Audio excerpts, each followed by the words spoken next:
So I did have some high points, what might justify the support. But that did such a good job. I'm just going to skip over, and I know you're ready to go.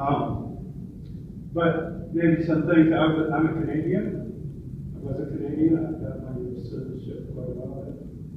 I worked at MIT with Tom Sheridan for my master's, and I did my PhD at the University of Michigan. My advisor was John Holland. He died recently, but he's the guy who's famous for the genetic algorithms. And he gave us a lot of his worldview on some of it. I'm sort of inheriting certain worldviews. His, Arthur Burke's, George Clear, people I've worked with early on. Especially Weinmore from University of Arizona, which I'm glad to represent. And I see, great to see people continuing tradition here. So I was at the ECU department, so I'm not operations research kind of person, but I respect it. And I see you get into the same business meeting, discussions, let's say, as everybody else. I was at Wayne State for a while, I was in Israel for a while, and came back to Michigan and stayed there for quite a while, and went to Arizona. So I established the Center of Integrated Modeling and Simulation around 2000 with Hassam Sarjuni. Also, I began working as a contractor at the Joint Interoperability Test Command at Fort Huachuca, trying to apply the DEVS, Discrete Event System Specification, to testing of information technology systems, distributed systems for DISA, Intelligence Systems Agency. Then started, sort of saying, what else can I do? And my wife got a job in DC, where we are now. And so I retired from the University of Arizona, and with this RT-Sync company, a spin-off of the I-Sims. And we're trying to develop DEVS as one thing you can think as an environment for modeling and simulation, but another we think of it as more basis for information technology in general. So ambition has never been, I guess, a lack of one. I'll talk maybe a little bit more.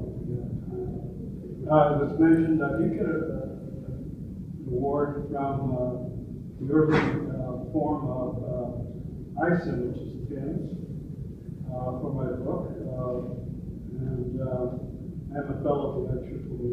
So I'm also more associated with electrical computer engineering than operations research or management science.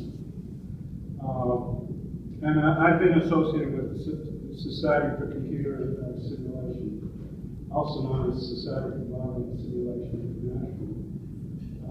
And as I mentioned, I established the Journal of Defense Modeling and Simulation with a grant from the U.S. Army, and was the early editor of the Transactions, which has become, one of the basic journals in simulation.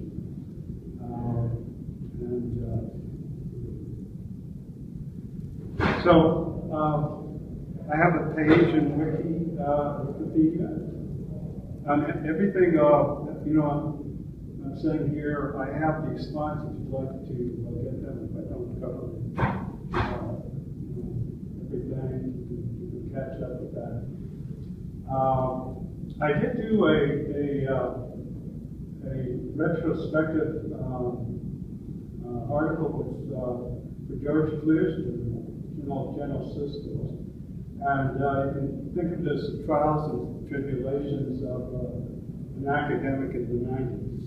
So you might find it interesting historically. You might compare it with the current what happens at an academia today. It's not all easy fun, so you might find that interesting. Also with Dick Dance, as Bob mentioned, the interview for the pioneers talked about evolution of jobs from a simulation language perspective. So what do I owe my success? I don't know, besides luck.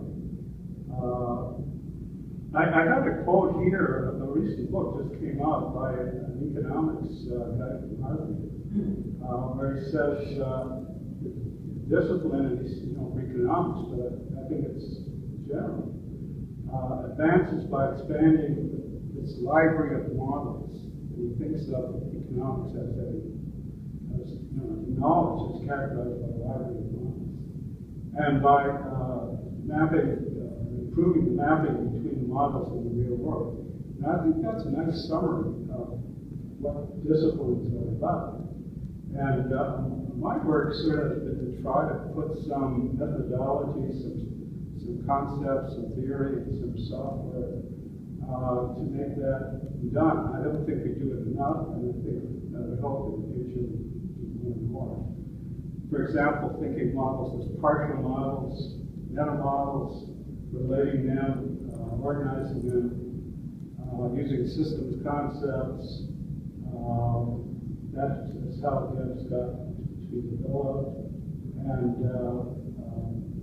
generally, concepts of abstraction and simplification, and also layering, levels and layers.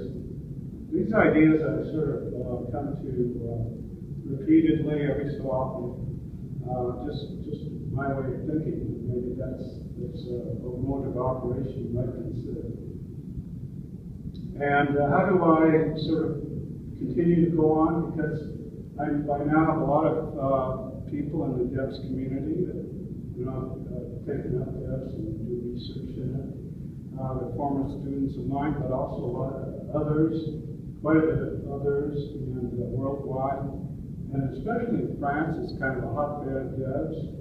And I've worked with quite a few people just developing theories and software. I also have close colleagues that I work with. Some of you may know Frank Range, who passed on recently, a real management science and operation kind of guy. And I benefit by just interacting with them and basically stealing their ideas and putting them in my form. And I thought I'd just say, look, if you try to do it in one word or so, you can think of me as working in the middle, neither here nor there. But on the left side is the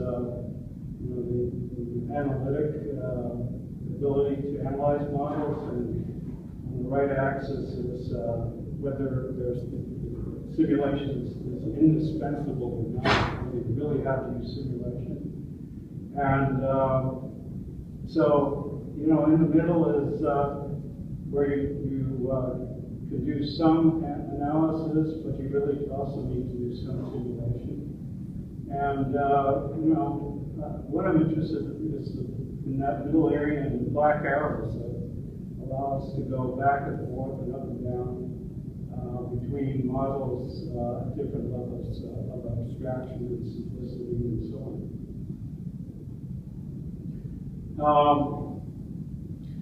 I think about this, I sort of came up with a new word, predictive ability. I was thinking, how do you say it? Could it be predictivity?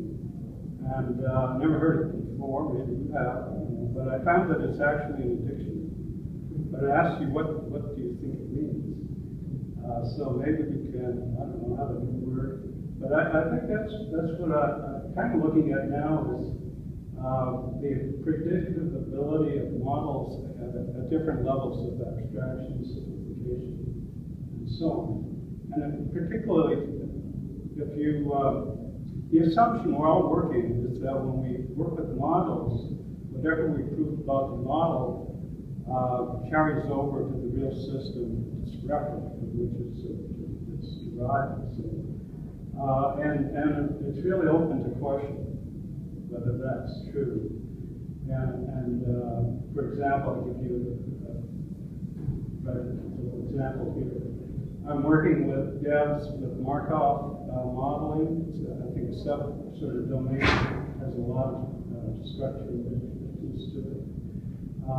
But it also has some logic. You have to work up and down between the levels. You have to, look at properties at the system level and see if they carry down to the model level and conversely. And mainly we're interested in conversely. Does whatever you show about the model show or watch, show on the screen or run, simulation runs? What does it really tell you about the system? And to the extent we can justify it, getting that kind of upward inference, the more we should have confidence in the models. But it's not trivial to show it. Current projects, I'm very much interested in healthcare. I'm working with Prince George's County, which is close by where I live now, to implement DEVs. It's more in the IT area using modeling, DEVs, modeling, software called model continuity, being able to develop models, test them, and then implement them without changing the model, just changing the signal. Into sort of everybody's favorite hot topic, big data, monitoring and analyzing Twitter feed in New York City for the New York City network support of their agencies, trying to predict when events might be occurring. Bad events typically, sometimes good events. Can you from the Twitter feeds that are coming in, can you predict in advance whether there be loads on the networks? I'm working also in neural nets, which was an early interest of mine at the University of University of Michigan. And there, we really have to try to work with a large number of neurons, discrete events or spiking. But can we actually get understanding of what their behaviors is? And that's where I'm using this Markov modeling, simplification, and abstraction, and upward inference approach. Looking at emergence and systems. And we, from the RT-Sync company, which I mentioned as chief scientist, we've got some SBIR's innovation research grants to try to get the Missile Defense Agency to use DEVs, just to put it bluntly. My ambitions and plans, I really would like to get a third edition out of Theory of Modeling and Simulation. The first edition introduced hierarchy of system specifications and DEVs. Second edition had two other co-authors, and as was mentioned by Doug, it's one of the most cited books, and it is the most cited book in the simulation journal. And but I'd like to go on to third edition, get all the advances in DEVs and theory of modeling and simulation to the extent that I can. And try going with, say, 10 co-authors, where we would actually try to bring the book look up to date. But do it in a way that's still a text, still could be used as a reference. I'd like to get our software out and used across the world. But in practical terms, by the